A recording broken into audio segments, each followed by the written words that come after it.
Welcome students. पिछली class में हम लोगों ने डिस्कस किया था कांस्टेंट के बारे में।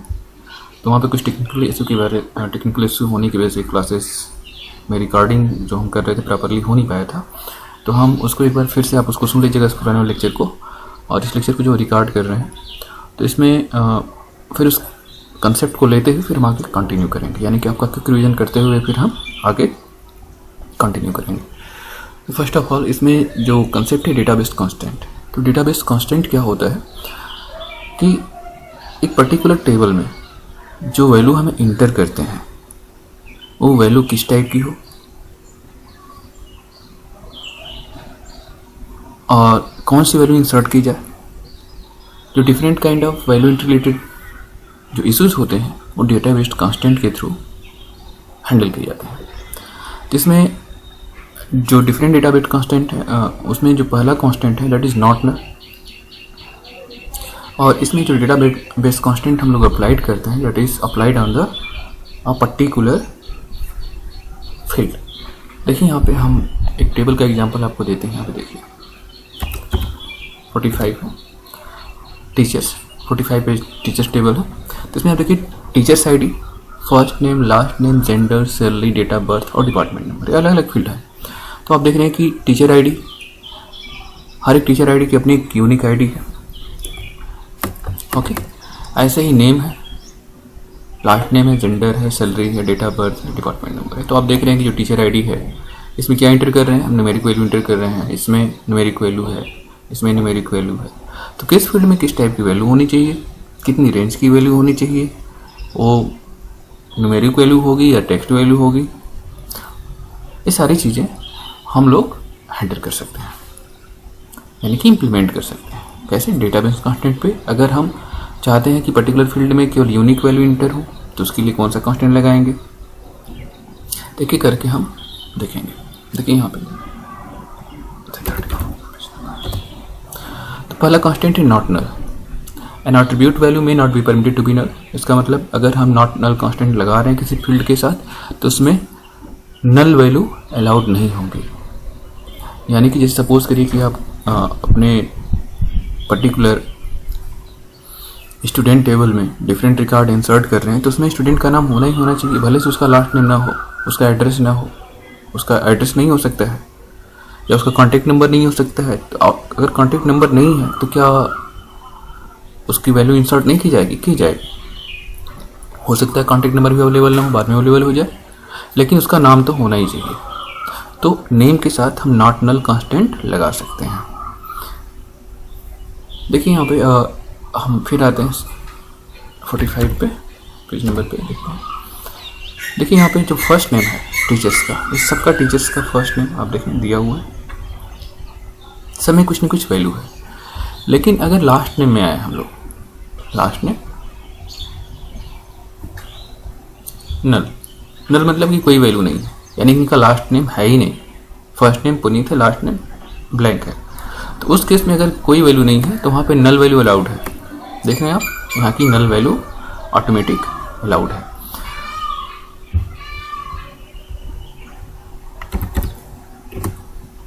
देखिए यहाँ पे हमने फर्स्ट नेम टीचर्स टेबल के साथ नॉट नल किया, लास्ट नेम नॉट नल नहीं किया, यानी कि इसमें नल वैल्यू इंटर हो सकती है। तो इस तरीके से किसी पर्टिकुलर फील्ड पे, कॉलम पे हम नॉट नल कांस्टेंट अप्लाई कर सकते हैं। नॉट नल कांस्टेंट अप्लाई करने के लिए बहुत सिंपल होता है, उस पर्टिकुलर फील्ड के सामने जब जहाँ पे डिफाइन करते हैं नॉट नल डिफाइन कर देंगे। नेक्स्ट हम डिस्कस करेंगे डिफ़ॉल्ट कांस्टेंट। तो डिफ़ॉल्ट कांस्टेंट क्या होता है? डिफ़ॉल्ट कांस्टेंट यानी कि अगर किसी पर्टिकुलर फील्ड में कोई वैल्यू प्रोवाइड नहीं की जाए तो बाय डिफ़ॉल्ट वैल्यू जो हम यहाँ पे प्रोवाइड करेंगे ऑटोमेटिकली वहाँ पे अवेलेबल होगा। और एग्जाम्पल इसमें दिया हुआ है, देखिए हम यहाँ पे सैलरी वाले फील्ड पे, जो सैलरी फील्ड है यहाँ पे हम डिफ़ॉल्ट कांस्टेंट लगा रहे हैं। तो यहाँ पे डिफ़ॉल्ट वैल्यू कितनी है? 40,000। यानी कि अगर किसी पर्टिकुलर टीचर्स की सैलरी आइडेंटिफाई नहीं की जा रही है, नहीं इंटर की जा रही है, तो बाय डिफ़ॉल्ट 40,000 सैलरी ऑटोमेटिक उस पर्टिकुलर फील्ड में शो करेगा। इसको हम वहाँ पे जंप करके देख लेते हैं। आप इसको जब रिकॉर्ड इंटर करेंगे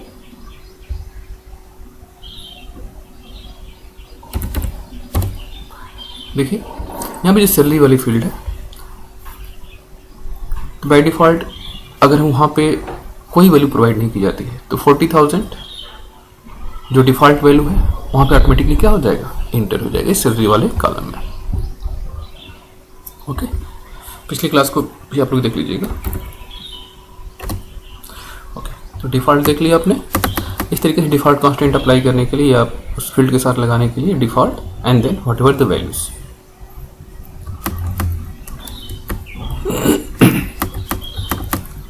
फिर आएंगे चेक कांस्टेंट। तो check constant in order to restrict the value in attribute within a range, यानी कि पर्टिकुलर फील्ड में जो हम वैल्यू इंसर्ट कर रहे हैं वो एक रेंज में हो, तो उसके लिए हम चेक कांस्टेंट का यूज कर रहे हैं। ओके, देखिए यहाँ पे जो वैल्यूज हैं, यहाँ पे हम देखते हैं डिपार्टमेंट नंबर इंटीजर। यहाँ पे department number less than equal to 110, यानी कि डिपार्टमेंट नंबर की जो वैल्यू होगी वो 110 के इक्विवेलेंट हो सकती है, उससे ज़्यादा नहीं होगी, या 110 हो सकती है या उससे ज़्यादा नहीं हो सकती। देखते हैं यहाँ पे। Okay,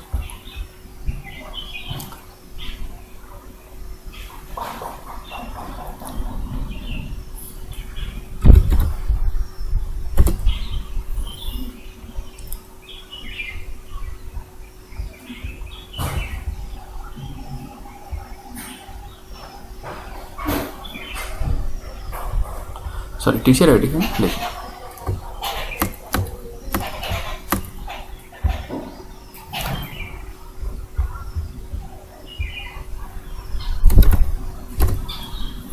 check constant department number less than equal to 110, यानी जो डिपार्टमेंट नंबर होगा उसकी वैल्यू 110 से कम हो गया, इसके इक्विवेलेंट हो। किस टेबल में है, टीचर्स टेबल। ओके, यानी कि इससे ज़्यादा कोई वैल्यू हम इंटर नहीं कर सकते। तो इस तरीके से हम चेक कांस्टेंट पर्टिकुलर फील्ड पे लगा सकते हैं। लगाने के लिए क्या होता है, कुछ पर्टिकुलर फील्ड के सामने चेक लिखेंगे और किस फील्ड की क्या वैल्यू होगी, उसकी जो स्पेसिफिक क्राइटेरिया होगा उसको यहाँ पर डिफाइन करेंगे। आगे आते हैं की कांस्टेंट। की कांस्टेंट में हम लोगों ने प्राइमरी की और फॉरेन की डिस्कस किया था। तो प्राइमरी की का मतलब होता है कि जो एक पर्टिकुलर फील्ड में वैल्यू इंसर्ट करे वो क्या हो, यूनिक हो। The value inserted in particular field should be unique. इसके लिए हम प्राइमरी की कांस्टेंट का यूज करते हैं। इसके बाद आता है आपका, तो यहाँ पे पिछली क्लास में हो ही चुका था तो क्विक रिवीजन ले रहे हैं आपका। तो ये प्राइमरी की टीचर्स आईडी पे टीचर आईडी प्राइमरी की, यानी कि प्राइमरी की टीचर्स आईडी में जो भी पहली फील्ड होगी उसमें केवल यूनिक वैल्यू इंसर्ट कर पाएंगे और कोई दूसरे टाइप की वैल्यू वहाँ पे इंसर्ट नहीं कर सकते। दूसरे टाइप की वैल्यू इंसर्ट करेंगे तो वहाँ पे वायलेशन ऑफ प्राइमरी की होगा और आपका टेबल्स रिकॉर्ड को एक्सेप्ट नहीं करेगा या इंटर करने नहीं देगा।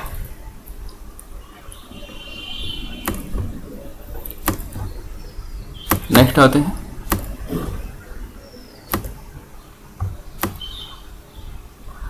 उसी में था कि जो प्राइमरी की क्रिएट करते हैं, we should create a primary key on a particular table और we can create a primary key on more than one table two field, यानी कि एक टेबल के एक ही फील्ड पे या तो प्राइमरी की हम क्रिएट कर सकते हैं या हम एक टेबल के दो फील्ड पे भी प्राइमरी की क्रिएट कर सकते हैं। तो ऊपर वाले एग्जांपल में आप देख रहे होंगे, देखिए यहाँ पे जो टीचर आईडी है, तो teacher ID as a primary key consider किया गया, हमने साथ में प्राइमरी की लगा दिया। लेकिन अगर हमें दो फील्ड पे प्राइमरी की लगाना हो तो उसके लिए थोड़ा सिंटैक्स डिफरेंट हो जाता है, उसको आप यहाँ से देख सकते हैं। तो प्राइमरी की जैसे आप सारे फील्ड को डिफाइन कर देंगे, क्रिएट टेबल स्टेटमेंट यूज़ करेंगे, सारे फील्ड से teacher ID, integer, first name, varchar, last name, gender, salary, date of birth, department number and primary key. तो लास्ट में जो प्राइमरी की कीवर्ड है उसके साथ जिस फील्ड पे लगाना चाहते हैं उसको यहाँ पे आप रख लेंगे, जैसे टीचर आईडी है और डेट ऑफ बर्थ है। Okay, next we talking about the foreign key constant.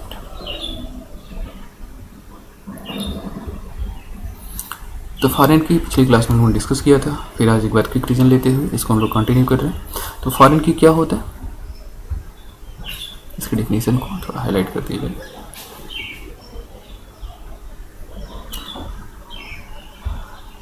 This constant is specified by using the foreign key class. This class contains the foreign key and primary key referred by the primary key along with the relation. तो ये foreign की में ये होता है कि जैसे दो टेबल्स हैं, टीचर्स टेबल है और यहाँ पे हम आते हैं फॉर एग्जांपल के माध्यम से समझे तो समझ में आएगा अच्छे से।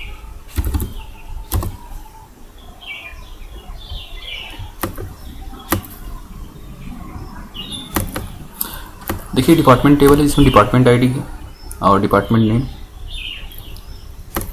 और दूसरा टेबल आपका है टीचर टेबल जिसमें teacher ID, first name, last name, gender, salary, date of birth और डिपार्टमेंट नंबर, ये सारी फील्ड्स हैं। तो आप ये देख रहे हैं कि जो टीचर्स है एक पर्टिकुलर डिपार्टमेंट, हर एक डिपार्टमेंट की एक पर्टिकुलर डिपार्टमेंट आईडी, जैसे केमिस्ट्री की 1 है, कंप्यूटर साइंस की 2 है, इंग्लिश की 3 है, हिंदी की 4 है, फिजिक्स की 5 है, कॉमर्स की 6 है, ऐसे सारे की डिपार्टमेंट आईडी है। जो टीचर्स हैं, सपोज करो कि संध्या बत्रा है, फीमेल है, तो this is belong to department number 1, यानी कि डिपार्टमेंट नंबर 1 में जो वैल्यू होगी वो क्या है, किस डिपार्टमेंट के लिए, केमिस्ट्री के लिए। दैट मीन्स डिपार्टमेंट नंबर 1 जो यहाँ पे शो कर रहा है, यानी कि कंप्लीट फील्ड की डिस्क्रिप्शन यहाँ प्रोवाइड नहीं की जा रही है, यानी कि जो डिपार्टमेंट नंबर 1 शो कर रहा है that belong to the chemistry department, यानी कि इस फील्ड में वही वैल्यू होगी जो इस डिपार्टमेंट वाले टेबल में होगी। यानी कि अगर यहाँ पे हम इसके अलावा सपोज करें कि वैल्यू 1 to 9 है, अगर यहाँ पे जो वैल्यूज़ हैं डिपार्टमेंट में 1 to 9 है, अगर इससे ज़्यादा हम कोई वैल्यू इंसर्ट करना चाहें तो इसमें ये वैल्यू इंसर्ट करना पॉसिबल नहीं होगा। क्यों? क्योंकि यहाँ पे फॉरेन की कांस्टेंट को इंप्लीमेंट किया गया। फॉरेन की कांस्टेंट क्या करता है कि वैल्यू को कोरिलेट करता है या आपके डिपार्टमेंट टेबल में जो वैल्यूज़ हों उसी से मैचिंग वैल्यू यहाँ पे अवेलेबल हो। अगर वहाँ पे वैल्यू नहीं होगी इसमें वो वैल्यू इंटर नहीं हो पाएगी।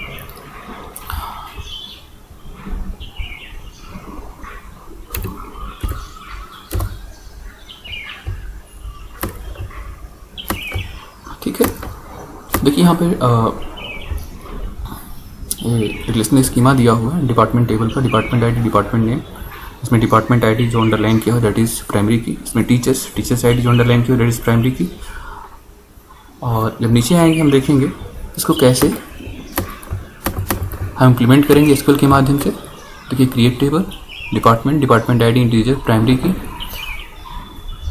यहाँ पे हमने डिपार्टमेंट क्रिएट टेबल्स डिपार्टमेंट को क्रिएट किया, इसमें डिपार्टमेंट आईडी को प्राइमरी कंसिडर किया। इसके बाद आते हैं हम लोग टीचर्स टेबल में। टीचर्स टेबल में आपका है टीचर आईडी, ये सारे फील्ड को हम ऑलरेडी क्रिएट कर चुके हैं। तो अब लास्ट फाइनली हम देखेंगे यहाँ पे फॉरेन की कांस्टेंट को, ये हमें मोस्टली फोकस करके देखना है, इसको हमें अंडरस्टूड करना है।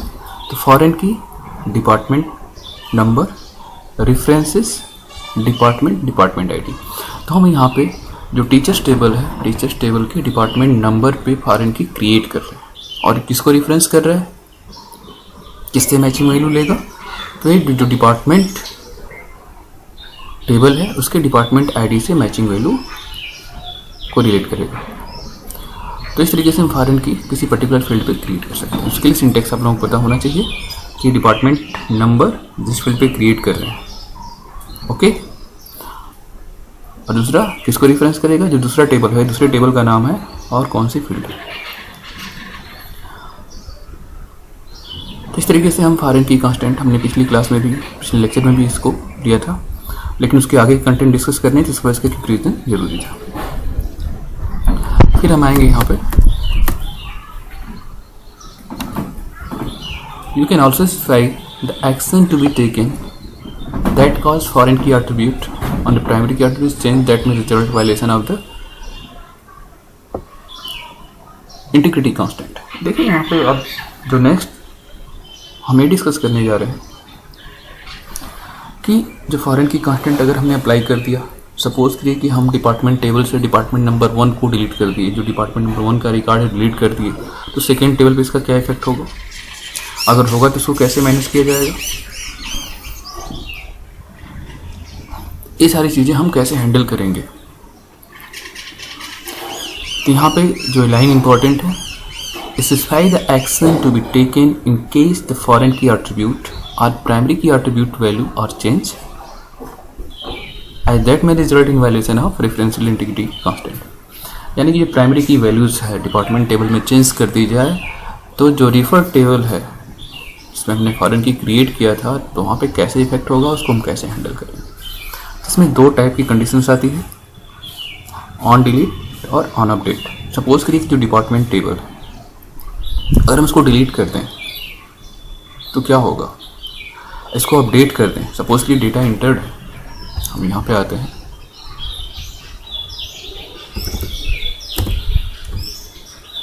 देखिए डिपार्टमेंट टेबल है, इसमें ऑलरेडी हमने रिकॉर्ड इंटर कर रखा है, और ये टीचर्स टेबल है, इसमें भी रिकॉर्ड ऑलरेडी इंटर है। तो अगर हम सपोज करिए कि डिपार्टमेंट नंबर 1 के रिकॉर्ड को डिलीट कर दें, तो उसमें क्या होगा, उस फील्ड में क्या होना चाहिए। जैसे हम डिलीट करेंगे, there is violation of foreign key constant. उसमें जो आपका डिपार्टमेंट नंबर है, देखिए जो फर्स्ट डिपार्टमेंट नंबर यहाँ पे दिया हुआ है फर्स्ट, अगर हम डिपार्टमेंट टेबल में से जो फर्स्ट रिकॉर्ड है, अगर हम इसको डिलीट कर दें तो क्या होगा, ये होगा there is violation of foreign key. यहाँ पे ऑलरेडी रिकॉर्ड 1 इंटर है, तो उस केस में ये कैसे हैंडल करेगा, तो वहाँ पे on delete and on update.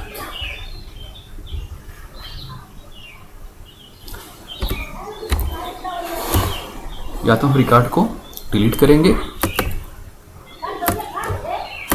या तो अपडेट करेंगे, तो उस केस में इसको कैसे हैंडल किया जाएगा। तो पहला एक्शन इसमें है action that can be taken और इज फॉलो। तो फर्स्ट है set null, cascade and restrict. तो एक एक करके हम सारे एक्शन को डिस्कस करेंगे। तो पहले हम इसको इम्प्लीमेंट करके देख लेते हैं कि कैसे इसको सिंटैक्स के फॉर्म में हम राइट डाउन करेंगे। देखिए इस क्रिएट टेबल स्टेटमेंट को, क्रिएट टेबल टीचर, जहाँ पे फॉरेन की क्रिएट कर रहे हैं, यहाँ पे फॉरेन की रेफरेंस डिपार्टमेंट नंबर यहाँ तक आप कर ही चुके थे। अगला था ऑन डिलीट। कौन सा एक्शन था, ऑन डिलीट। अगर टीचर्स टेबल से कोई रिकॉर्ड डिलीट किया जाए, then how record should be handled in the, अगर डिपार्टमेंट टेबल से कोई रिकॉर्ड डिलीट किया जाए तो टीचर्स टेबल में उसको कैसे हैंडल किया जाएगा।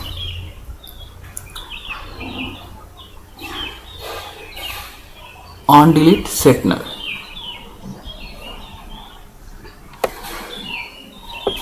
On update. देखिए इसमें दोनों को एक साथ, दोनों एक्शन एक साथ दे दिया गया है। तो ऑन डिलीट सेट नल का मतलब ये हुआ कि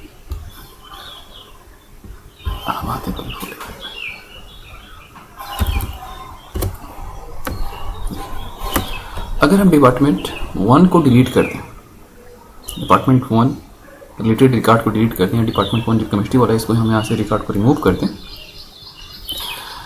तो यहाँ पे जो डिपार्टमेंट नंबर 1 लिखा हुआ है, यहाँ पे क्या हो जाएगा, सेट नल। यानी कि जैसे यहाँ पे नल वैल्यू डिस्प्ले हो रही है ए लास्ट नेम पे, last name display to null, वैसे यहाँ पे क्या डिस्प्ले होगा, नल डिस्प्ले होगा। Here null should be displayed.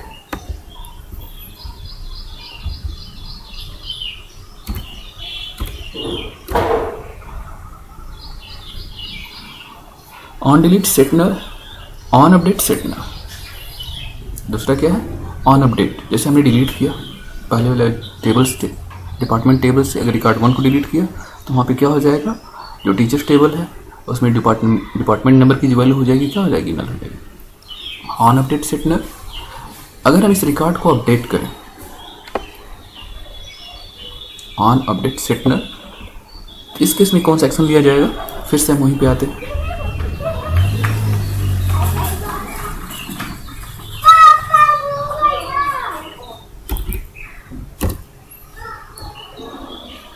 देखिए यहाँ पे जो डिपार्टमेंट टेबल है, अगर हम जो डिपार्टमेंट 1 है, अगर इसकी आईडी हम चेंज करके, इसकी आईडी चेंज करके 24 कर दें,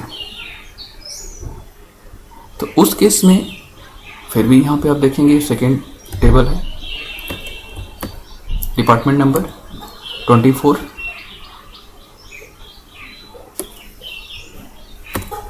यहाँ पे 24, अगर 1 को 24 कर दें तो यहाँ पे 1 क्या होगा, इस का वायलेशन होगा, फॉरेन की का वायलेशन होगा, क्योंकि यहाँ पे 24 उस वाले टेबल में कोई रिकॉर्ड ही नहीं है। इस वाले टेबल में उस वाले टेबल में 21 सॉरी उस वाले टेबल में जो 1 रिकॉर्ड मॉडिफाई कर दे तो 1 रिमूव हो गया।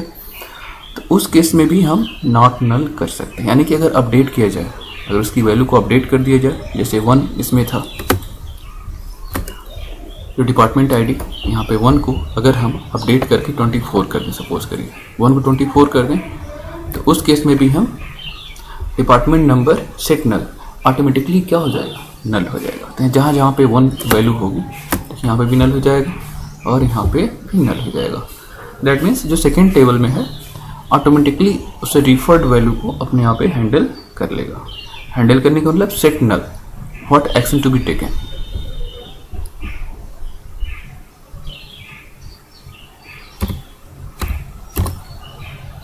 ओके, तो पहला एक्शन क्या था, पहला एक्शन आपका था ऑन डिलीट ऑन अपडेट। तो आपने एक्शन क्या लिया, on delete on update set to be null. या तो आप डिपार्टमेंट टेबल से कोई वैल्यू डिलीट करें या अपडेट करें, जो रिफर टेबल है उसकी वैल्यू क्या हो जाएगी, नल। सेट नल अगर हमने किया तो बाय डिफॉल्ट नल हो जाएगा। सेकेंड है कास्केड। देखिए on delete and on update. इसके बाद सेकेंड सेट नल हम लोग देख चुके हैं। अब अगला देखेंगे हम लोग कास्केड। तो कास्केड का मतलब क्या होता है, इसका पहले सिंटेक्स को देख लेते हैं, इसके बाद कास्केड के बारे में डिस्कस करेंगे कि कैसे कास्केड इसको इम्प्लीमेंट करेंगे। टेबल क्रिएट करने का तरीका वही रहेगा, बाकी कांस्टेंट आप जैसे डिफाइन करना चाहें वैसे कर सकते हैं।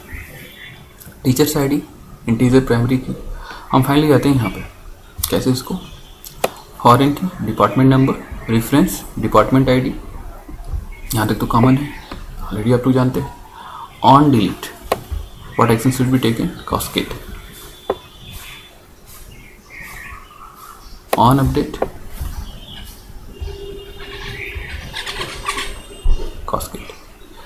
तो on delete cascade, on update cascade. Cascade का मतलब इसमें जो वैल्यू हम डिपार्टमेंट टेबल में मॉडिफाई करेंगे नेक्स्ट टेबल में ऑटोमेटिक मॉडिफाई हो जाएगी। फॉर एग्जांपल देखिए इसमें क्या दिया हुआ है, in the web table if department given value department ID automatic department table be deleted then corresponding row in the teachers table should also be deleted. काफ़ी इंपॉर्टेंट लाइन है। और if a department with the given value of department ID attribute in department table is deleted, then corresponding rows in teachers table should be also deleted. Okay, थोड़ा हम फिर आते हैं page number.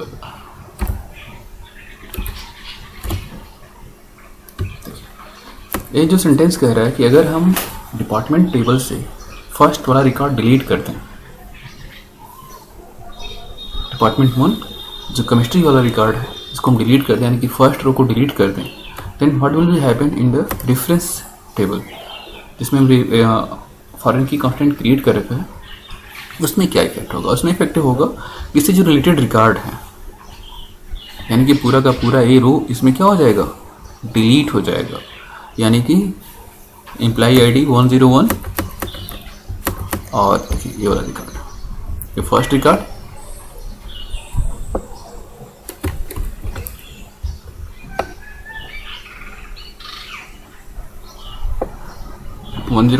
और दूसरा record है 108। ये दो रिकॉर्ड जो भी मैचिंग होगा, दो ही टीचर्स की एम्प्लॉय आईडी वहाँ पे 1 शो कर रहा है, तो दोनों रिकॉर्ड क्या हो जाएंगे, इस टेबल से ऑटोमेटिकली डिलीट हो जाएंगे। Cascade in the sense automatic.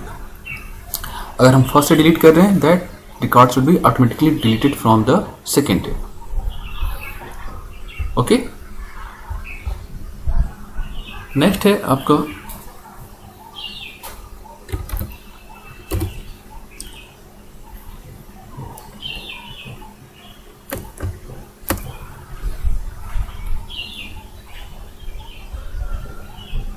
Delete cascade, update cascade. अब देखिए अपडेट कास्केड क्या होता है। अपडेट कास्केड का इन द सेंस, सपोज करिए अगर कोई वैल्यू को मॉडिफाई कर रहे हैं, इस टेबल में देखें, अगर हम डिपार्टमेंट आईडी 1 है इसको मॉडिफाई करके 22 कर दें या 44 कर दें या जो कुछ भी कर दें, तो इसका इफेक्ट सेकेंड टेबल में क्या होगा। अगर हम डिपार्टमेंट आईडी को 1 जो है केमिस्ट्री वाला डिपार्टमेंट, इसको चेंज करके कोई और डिपार्टमेंट हम चेंज कर रहे हैं, सपोज लिए कि हमने वहाँ पे उस डिपार्टमेंट को क्या कर दिया, यहाँ पे 11 कर दिया, यहाँ पे क्या कर दिया 11 कर दिया, तो जो टीचर्स टेबल है उसमें भी डिपार्टमेंट ऑटोमेटिकली चेंज होकर क्या हो जाएगा 11 हो जाएगा। That is cascade update. यानी कि अगर आप इस तरीके से डिफरेंशियल इंटीग्रल कांस्टेंट में कास्केड अपडेट करते हैं तो रिकॉर्ड क्या होगा, ऑटोमेटिक अपडेट होगा। अगर आप डिलीट कर रहे हैं then record should be automatically deleted. I think you must be differentiate between the cascade update and delete. एक और की कंसेप्ट आपका बचता है इसमें। ओके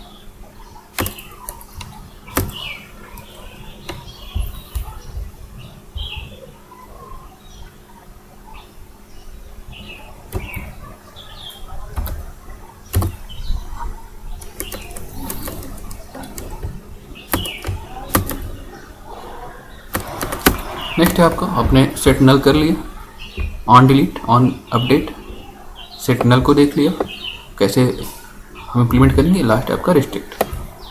तो what is use of restrict, पहले हम इसको देख लेते हैं कि कैसे इसको राइट डाउन करेंगे।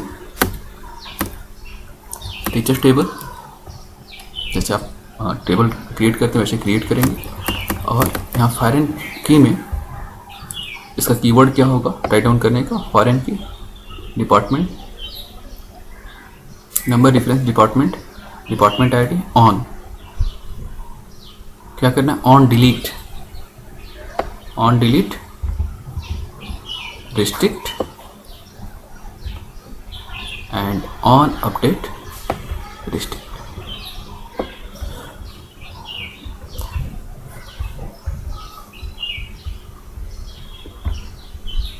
रिस्ट्रिक्ट क्या होगा, restrict option will be reject the deletion और updation operation for the reference table if there is one or more related foreign key value in the table.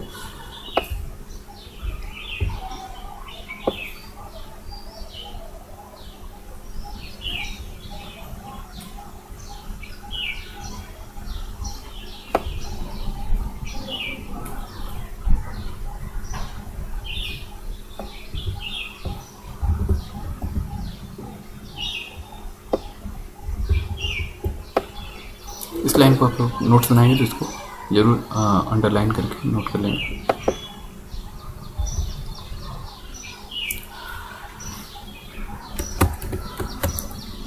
तो रिस्ट्रिक्ट ऑप्शन का मतलब ये होता है अगर हम रिस्ट्रिक्ट मोड को चूज कर रहे हैं, on delete restrict, on update restrict, इसका मतलब क्या होगा, यू कैन नॉट डिलीट और update department if there are teachers who belonging to that department.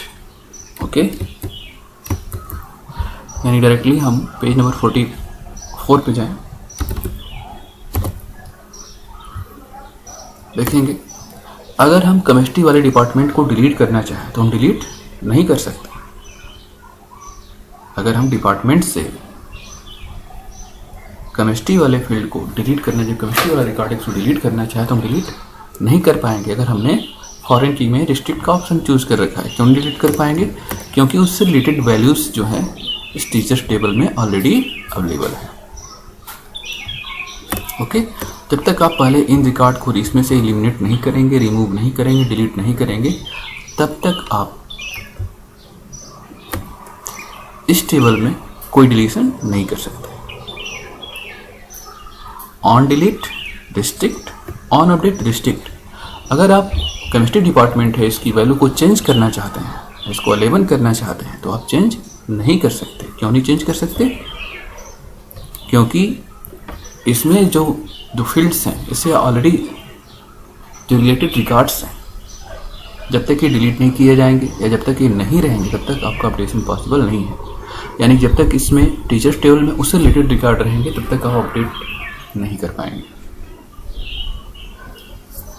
Okay, तो इस तरीके से अपने फॉरेन की कांस्टेंट को देखा और फॉरेन की कांस्टेंट से रिलेटेड जो सारे कंसेप्ट थे आप लोग इसको अंडरस्टूड कर पाए होंगे।